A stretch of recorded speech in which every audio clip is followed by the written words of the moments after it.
Hello friends, welcome to my English classes. I am back with the new video. Today we are going to learn vocabulary words from chapter 1 of Bhagavad Gita. Our chapter 1 is observing the armies on the battlefield of Kurukshetra. Our first word is benediction. Benediction means a blessing or a wish for good things. Benediction का मतलब होता है आशीर्वाद या किसी भी अच्छी चीज की कामना करना. Let's understand this with an example. When Krishna promises to guide and support those who love and worship him, he is offering a benediction, means a divine blessing that ensures their spiritual growth and protection. जो भी लोग कृष्ण को प्यार करते हैं उनकी पूजा करते हैं, कृष्ण उन्हें प्रॉमिस करते हैं कि वो उन्हें गाइड और सपोर्ट करेंगे. ये क्या है? कृष्ण जो है उन्हें बेनेडिक्शन ऑफर कर रहे हैं, मतलब उन्हें आशीर्वाद दे रहे हैं कि वो उन्हें गाइड और सपोर्ट करेंगे. एक तरीके से एक डिवाइन ब्लेसिंग दे रहे हैं जो ये इंश्योर करती है कि उनकी स्पिरिचुअल ग्रोथ हो, उनकी सुरक्षा को भी सुनिश्चित करती है. Our next word is conch shell. Means a large spiral shaped shell from a sea creature called a conch shell, shank. It is often used in various cultures for decoration, music or ceremonial purposes. कंच shell क्या होता है? ये एक बड़ा spiral shape का shell है जो सी क्रिएचर से मिलता है. इसे हम शंख भी कहते हैं. देखा होगा आप लोगों ने, ज्यादातर सेरेमनीज में हम इसे यूज करते, सेरेमोनियल पर्पस से, डेकोरेशन में भी इसका यूज होता है. For example, when Krishna blows his conch shell, it reassures Arjuna that the divine is with him, giving him the courage to face the challenges ahead in the battle. जब कृष्ण कंच shell बजाते हैं, यानी कि जब कृष्ण शंख बजाते हैं, तो वो ये रीएश्योर करते हैं अर्जुन को कि जो दिव्यता है यानी दिव्य शक्ति है, परमात्मा जो है वो अर्जुन के साथ है. और अर्जुन को ये हिम्मत देता है कि जो भी आगे युद्ध भूमि में चैलेंजेस आएंगे वो उसको पूरी हिम्मत के साथ फेस करे. Our next word is fruitive activity. Fruitive activity means performing actions with the intention of gaining specific rewards or personal benefits. Fruitive activity का मतलब होता है कोई भी ऐसा काम करना जो आप किसी एक स्पेसिफिक रिवॉर्ड के लिए करते हैं या अपने किसी स्वार्थ के लिए, अपने किसी पर्सनल बेनिफिट के लिए आप अगर किसी काम को कर रहे हैं तो आप फ्रूटिव एक्टिविटी कर रहे हैं. Let's understand this with an example. In the Bhagavad Gita, if Arjuna fights in the battle to earn reward or fame, that is fruitive activity. इन भगवद गीता मतलब भगवद गीता में बताया गया है अगर अर्जुन किसी इस बैटल में फाइट करेंगे किसी रिवॉर्ड के लिए या किसी फेम के लिए, तो ये फ्रूटिव एक्टिविटी कहलाएगा. Krishna advises him to act according to his duty without worrying about the results, focusing on righteousness instead of personal gain. Krishna Arjun को एडवाइस करते हैं कि वो अपनी ड्यूटी के अकॉर्डिंग चले, मतलब अपनी ड्यूटी पूरी करें बिना ये चिंता करे कि उसका रिजल्ट क्या होगा, और अपने किसी पर्सनल गेन के बारे में सोचने के बजाय वो करें जो ठीक है। Our next word is voracious. Voracious means wanting a lot of new information and knowledge or craving of food in great quantities. Voracious का मतलब होता है कोई भी चीज, कोई इंफॉर्मेशन बहुत ज्यादा किसी इंफॉर्मेशन की को चाहना, मतलब कि आपको बहुत ज्यादा जानना है किसी चीज के बारे में। और हम वॉरेशियस को उसके लिए भी यूज कर सकते हैं, जैसे किसी को खाने की क्रेविंग बहुत ज्यादा होती है, वो बहुत ग्रेट क्वांटिटी में खाता है, तो वहां पर भी हम वॉरेशियस का यूज करते हैं। एक्सेस अमाउंट में इंफॉर्मेशन गेन करने के लिए वॉरेशियस का यूज, और खाने को बहुत ही ज्यादा एक्सेस अमाउंट में खाने वाले के लिए भी वॉरेशियस यूज करा जाता है। Let's understand this with an example. Imagine Arjuna's eagerness to understand the nature of duty and righteousness before the battle. Arjuna has a voracious desire for wisdom and clarity about his responsibilities. हम अर्जुन की eagerness को समझ सकते हैं, क्योंकि वो बहुत ही ज्यादा बैटल में जाने से पहले वो अपने जो ड्यूटी का नेचर है और जो सही रास्ता है उसको जानना चाहता था, बहुत ही ज्यादा इच्छा थी उसके मन में, और उसके मन में ये वोरेशियस डिजायर थी ज्ञान के लिए और अपनी रिस्पॉन्सिबिलिटीज की क्लैरिटी के लिए कि क्या उसकी रिस्पॉन्सिबिलिटीज हैं।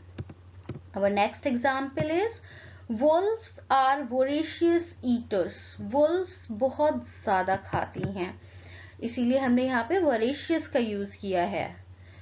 Our next word is transcendental. Transcendental means something beyond ordinary material existence, often relating to higher spiritual reality.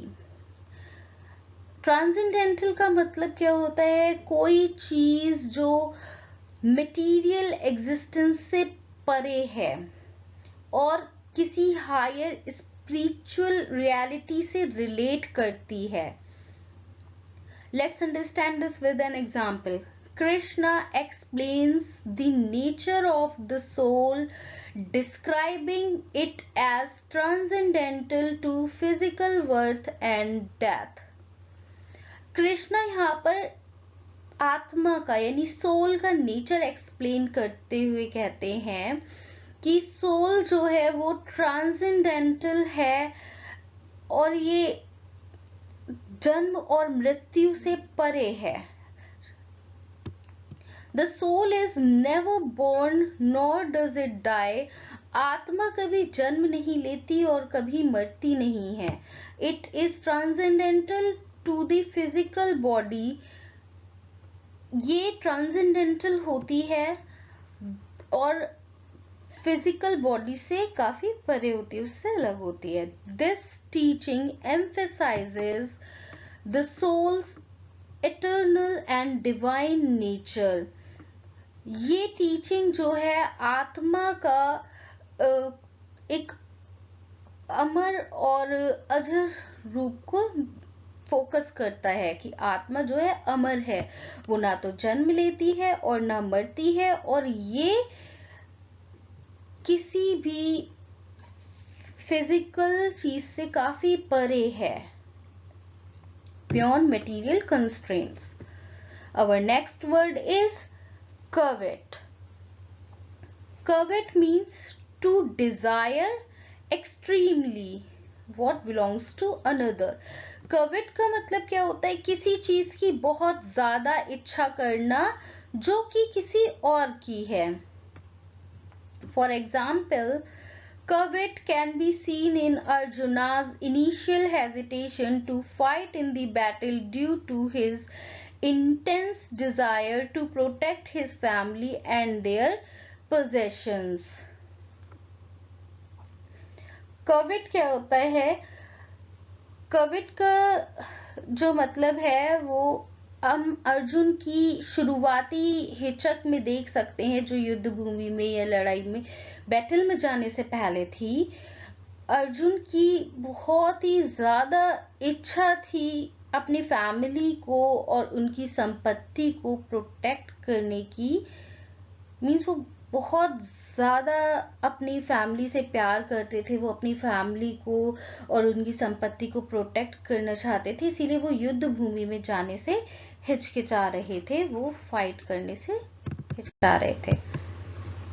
Our next word is bewilder. Bewilder means to be confused or puzzled, often to the point where you are not sure what to do or think. Bewilder का मतलब होता है confusion. Confusion होना, कोई point जो clear ना हो, आपको नहीं समझ में आ रहा हो आपको क्या करना चाहिए क्या नहीं करना चाहिए, तो वहां पर हम विविल्डर का यूज करेंगे। Let's understand this with an example. In the context of the Bhagavad Gita, Arjuna experiences bewilderment at the start of the text. He is confused and troubled about fighting in the war against his own relatives, teachers and friends. Bhagavad Gita के संदर्भ में अर्जुन जो है शुरुआत में काफी confuse थे, वो बहुत ज्यादा कंफ्यूज थे, ट्रबल्ड यानी परेशान महसूस कर रहे थे, क्योंकि जिनके अगेंस्ट उनको फाइट करना था वो उनके अपने रिलेटिव्स थे, टीचर्स थे और फ्रेंड्स थे। तो अर्जुन शुरुआत में काफी परेशान होते हैं क्योंकि उन्हें अपने रिलेटिव्स और टीचर्स फ्रेंड्स के साथ में फाइट करनी होती है। His mind is clouded with doubt. Sorry, उनका जो माइंड है वो काफी ज्यादा डाउट से भरा हुआ है। And he doesn't know what the right action is, और उनको नहीं पता है कि क्या सही रास्ता है, उन्हें क्या करना चाहिए। Our next word is lament. Lament means to feel or express deep sorrow, grief or regret. Lament होता है बहुत ही ज्यादा गहरा दुख, regret. For example, in the Bhagavad Gita, Arjuna laments the idea of fighting in the battle of Kurukshetra because he doesn't want to harm his relatives, teachers and friends. Bhagavad Gita में बताया गया है कि अर्जुन फाइटिंग के आइडिया से, यानी कि युद्ध के जो आइडियाज था उसके वजह से काफी दुखी होते हैं, क्योंकि वो अपने रिलेटिव्स, टीचर्स और फ्रेंड के साथ में युद्ध नहीं करना चाहते हैं। He says, I do not wish to kill them even if they kill me. Arjun कहते हैं कि वो उन्हें नहीं मारना चाहते, चाहे वो उन्हें मार दें। This shows his deep sorrow and regret about the violence he might have to commit, which Krishna later addressed by explaining the nature of soul and the importance of fulfilling his duty. ये जो है अर्जुन के गहरे दुख को दर्शाता है, जो कि आगे उन्हें युद्ध भूमि में जो वायलेंस होने वाला है उसको लेकर जो उनके मन में गहरा दुख आ रहा है उसको दर्शाता है, जिसकी वजह से कृष्णा ने अर्जुन को सोल का नेचर एक्सप्लेन करा और उन्हें उनकी जिम्मेदारियों के बारे में, उनकी जिम्मेदारियों का महत्व समझाया। Our next word is unflinching. Unflinching means not showing any weakness and remaining determined even in a very difficult or dangerous situation. Unflinching का मतलब होता है अपनी वीकनेस को ना दिखाना और दृढ़ निश्चयी रहना, यानी कि डिटरमाइंड रहना, चाहे परिस्थितियां कितनी भी कठिन क्यों ना हो, कितनी भी खतरनाक क्यों ना हो। Let's understand this with an example. Krishna unflinchingly instructs Arjuna to raise and fulfill his duty as a warrior, maintaining his calm and resolute nature despite Arjuna's deep hesitation and emotional turmoil. Arjun की गहरी हिचक को देखते हुए, उनके emotions को देखते हुए कृष्णा जी ने अपने धैर्य को बनाए रखा और अर्जुन को इंस्ट्रक्ट किया, मीन्स उन्हें निर्देश दिया कि वो बिना अपनी कोई कमजोरी दिखाए दृढ़ निश्चयी होकर एक योद्धा की तरह अपनी जिम्मेदारी को पूरा करें, मीन्स अपनी ड्यूटी को फुलफिल करें। Our next word is vanquish. Vanquish means to defeat or overcome someone or something completely. Vanquish का मतलब होता है किसी को बुरी तरह से हरा देना या पूरी तरह से हरा देना, उस पर जीत हासिल करना। In the Bhagavad Gita, Krishna encourages Arjuna to vanquish his enemies on the battlefield, but this idea also has a deeper spiritual meaning. Bhagavad Gita में बताया गया है, कृष्णा ने अर्जुन को एनकरेज किया कि वो अपने दुश्मनों को युद्ध भूमि में परास्त करें, लेकिन इस आइडिया का भी एक गहरा मतलब है। Krishna advises Arjuna not just to conquer his physical enemies but also to vanquish the inner enemies like doubt, fear and attachment. Krishna ने अर्जुन को एडवाइस दी कि वो सिर्फ अपने फिजिकल एनिमीज को ही नहीं, मतलब जो उन्हें दिख रहे हैं युद्ध भूमि में, उन्हीं दुश्मनों को नहीं, बल्कि उन्हें अपने अंदर के दुश्मनों को भी परास्त करना होगा। और वो अंदर के दुश्मन क्या है? डाउट, फियर, अटैचमेंट, ये इनर एनिमीज हैं। Our next word is pestilence. Pestilence means a deadly and widespread disease or something that causes great harm and suffering. Pestilence का मतलब क्या होता है? एक महामारी के लिए हम pestilence का यूज कर सकते हैं, या कोई एक बहुत बड़ी हानि, कोई एक बहुत बड़ा लॉस हो गया हो, उसके लिए पेस्टिलेंस का यूज किया जाता है। पेस्टिलेंस का बेस्ट एग्जाम्पल आप कोविड-19 को भी ले सकते हैं। कोविड-19 एक महामारी थी जिसमें काफी लोगों की जान गई। Let's understand this with an example. The Battle of Kurukshetra itself could be seen as a kind of pestilence. जो कुरुक्षेत्र का बैटल है उसको भी हम पेस्टिलेंस कह सकते हैं, उसको हम पेस्टिलेंस की तरह देख सकते हैं, because it leads to massive loss of life and great suffering for many people.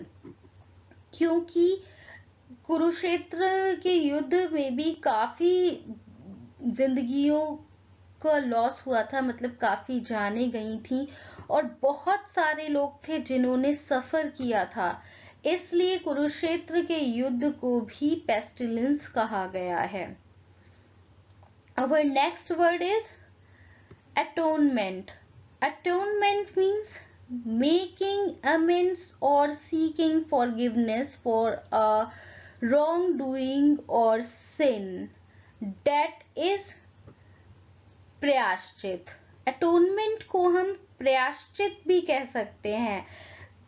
किसी भी गलत काम के लिए या किसी पाप के लिए पछताना, उसको माफ करना, सुधारना, प्रायश्चित करना उसका किसी पाप का, उसे अटोनमेंट कहा जाता है। Let's understand this with an example. If someone feels guilty for their past mistake, अगर कोई अपनी पुरानी गलतियों के लिए गिल्टी फील करता है, they atone by sincerely dedicating themselves to Krishna through devotion and righteous action as Krishna teaches Arjuna. तो वह व्यक्ति पूरी डेडिकेशन के साथ खुद को कृष्णा को समर्पित कर दे और सही काम को करे, तो वो इस तरीके से इस चीज का पश्चाताप कर सकता है, यानी प्रायश्चित कर सकता है। Our next word is bereft. Bereft means completely lacking something, having lost something or somebody. Bereft का मतलब होता है किसी चीज को खो देना पूरी तरह से। For example, Arjuna feels bereft of clarity and guidance as he faces the battlefield, overwhelmed by sorrow and confusion about fighting against his own relatives. Arjun जो है काफी दुखद फील करते हैं, क्योंकि bereft फील करने मतलब अर्जुन जो है काफी bereft फील कर रहे हैं किस चीज को लेके, उनको जो बैटलफील्ड में गाइडेंस चाहिए उसको लेके और बैटलफील्ड की क्लैरिटी को लेके, और वो काफी ज्यादा दुख और कंफ्यूजन से भरे हुए हैं, क्योंकि उन्हें उनके रिलेटिव्स के अगेंस्ट फाइट करना है। Next word is formidable. Formidable means difficult to deal with, needing a lot of effort. Formidable का मतलब होता है किसी चीज से डील करने में बहुत ज्यादा परेशानी होना या किसी काम में बहुत ज्यादा एफर्ट्स लगना. For example, Arjuna describes the Kauravas army as formidable. Arjun ने कौरवों की आर्मी को फॉर्मिडेबल कहा है, मतलब ये बताया है अर्जुन ने कि उनकी आर्मी जो है वो बहुत ताकतवर है, उससे डील करना बहुत मुश्किल है. With powerful and esteemed warriors like Bhishma and Drona, whose presence and strength make the battle seem overwhelmingly challenging. Arjun ने कौरवों की आर्मी को फॉर्मिडेबल कहा है क्योंकि उसमें बहुत ही पावरफुल शक्तिशाली वॉरियर्स हैं जैसे कि भीष्म और द्रोणा. उनकी जो प्रेजेंस है वो उनकी स्ट्रेंथ देती है, उनकी ताकत है और बैटल को काफी चैलेंजिंग बनाती है. Our next word is valiant. Valiant means full of courage and not afraid. Valiant का मतलब होता है साहस से भरा हुआ और जो बिल्कुल डरा हुआ नहीं हो. Let's understand this with an example. Krishna encourages Arjuna to act valiantly and uphold his duty as a fighter, showing bravery and courage in the face of the impending battle despite his initial doubts and fears. Krishna Arjun को encourage करते हैं कि वो बिना डरे पूरी हिम्मत के साथ अपनी ड्यूटी को एक योद्धा की तरह परफॉर्म करें, बहादुरी दिखाएं ये जो आने वाली बैटल है उसमें, और अपने सभी डाउट्स को और अपने डर को भूल जाएं। Thank you for watching. I hope you enjoyed the learning. If you think my video are beneficial, please do like, share and subscribe my YouTube channel. See you soon in the next video. तब तक के लिए bye bye.